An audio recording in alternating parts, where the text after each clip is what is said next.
Ketika kami menaiki perahu tersebut, tanpa kami sadari bahwa ada kerusakan yang terjadi di perahu itu, sehingga di tengah lautan yang jauh dengan daratan, perahu tersebut terbalik. Seluruh penumpang yang ada di perahu itu terlempar, termasuk saya sendiri yang masih kecil saat itu.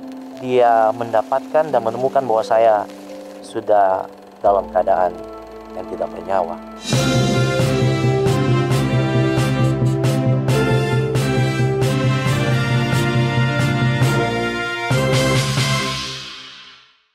Shalom, perkenalkan nama saya Besli Lumentut. Saat ini saya melayani sebagai pendeta muda di salah satu jemaat yang ada di Kota Bitung.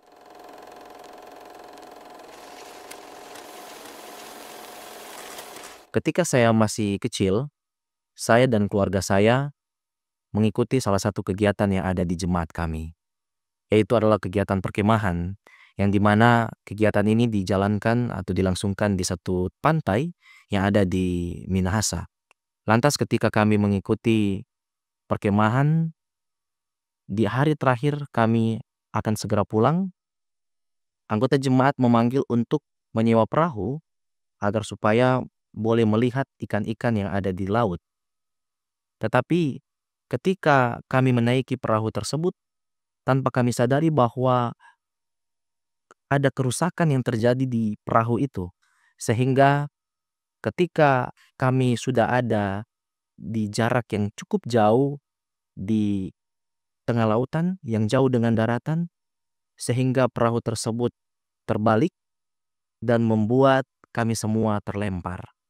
Pada akhirnya, ketika seluruh penumpang yang ada di perahu itu terlempar, termasuk saya sendiri yang masih kecil saat itu, banyak yang berusaha menyelamatkan diri masing-masing. Tetapi oleh karena saya yang tidak berdaya ini terlepas dari pelukan ibu saya tidak ditemukan ketika semuanya sudah selamat. Kurang lebih 30 menit, seluruh orang yang ada waktu itu berusaha untuk mencari saya. Tubuh saya yang sudah tidak tahu terlempar di bagian mana, mereka mulai panik dan merasa bahwa seakan-akan barangkali saya sudah hilang dan bahkan tak bernyawa. Tiba saatnya ketika semua orang mulai pasrah dan mulai merasa bahwa lebih baik kita selesaikan pencarian ini dan ikhlaskan saja, karena saya barangkali sudah tidak bernyawa. Tapi ada seorang bapak yang dimana dia katakan, mungkin saja saya ada di bawah perahu yang sementara terbalik itu. Lalu ketika dia mengangkat perahu tersebut, dia mendapatkan dan menemukan bahwa saya sudah dalam keadaan yang tidak bernyawa. Lalu kata bapak itu dan seluruh orang yang ada, mari angkat saja anak ini. Kita berusaha untuk menyelamatkan nyawa anak ini. Ketika saya diangkat, ditaruh di atas meja, dan begitu banyak upaya pertolongan yang dilakukan untuk menyelamatkan nyawa saya. Tetapi yang terjadi adalah bahwa kenyataannya saya sudah tidak bernyawa.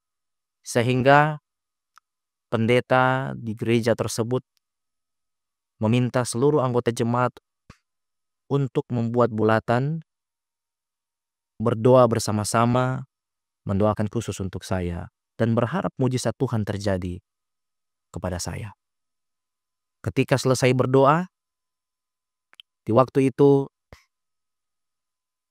orang-orang mulai merasa bahwa saya sudah benar-benar tidak bernyawa waktu itu. Sehingga pendeta menyatakan, angkat saja anak ini. Tetapi ketika saya akan diangkat, lantas kakak saya mulai memeluk saya, mencium saya, menyampaikan kata-kata seakan-akan perpisahan. Bahkan orang-orang yang ada, anggota jemaat semuanya menangis, merasakan seakan-akan ini tidak benar-benar terjadi. Namun berbeda dengan ibu saya.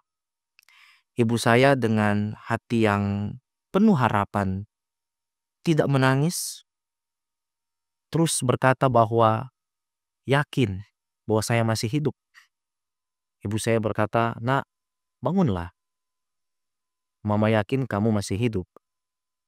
Dan setelah ibu saya menyatakan hal tersebut, secara ajaib saya mulai batuk dan memuntahkan seluruh air laut yang ada di dalam tubuh saya.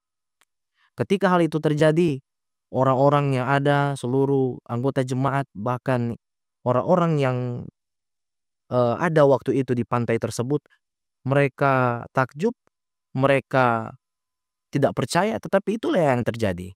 Mujizat Tuhan terjadi dalam hidup saya.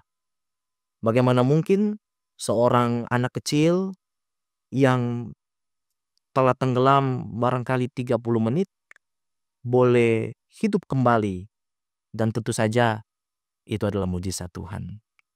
Setelah saya berumur semakin dewasa, terlebih khusus ketika saya di sekolah menengah pertama, saya selalu sampaikan kepada orang tua saya bahwa saya ingin menjadi seorang pendeta. Tanpa ada paksaan dari siapapun, entah mengapa hati yang paling dalam menyatakan bahwa saya harus menjadi pendeta. Walaupun di umur saya yang masih remaja itu, saya berpikir bahwa menjadi seorang pendeta bukan adalah hal yang mudah. Tetapi hati yang paling dalam seakan-akan Roh Kudus berbisik menyatakan bahwa saya harus menjadi seorang pendeta. Bahwa peristiwa yang terjadi kepada saya ketika saya masih kecil adalah sebuah tanda bahwa Tuhan punya maksud untuk hidup saya di dunia ini. Oleh karena itu, dalam Lukas 1 ayat 37 disampaikan, sebab bagi Tuhan tidak ada yang mustahil. Sebagaimana yang terjadi kepada hidup saya, memberikan satu bukti nyata bahwa di dalam Tuhan benar-benar tidak ada yang mustahil. Saya ingin bagikan juga satu ayat terakhir untuk bisa kita renungkan bersama. Di dalam 1 Korintus 15 ayat 10 dikatakan, tetapi karena kasih karunia Allah, aku adalah sebagaimana aku ada sekarang.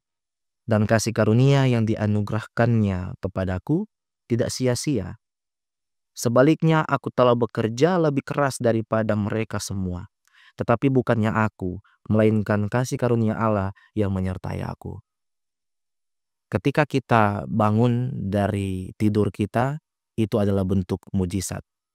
Ketika kita boleh ada sampai saat ini, ketika kita memiliki apapun di dunia ini, itu juga bagian daripada mujizat dan kasih karunia Tuhan.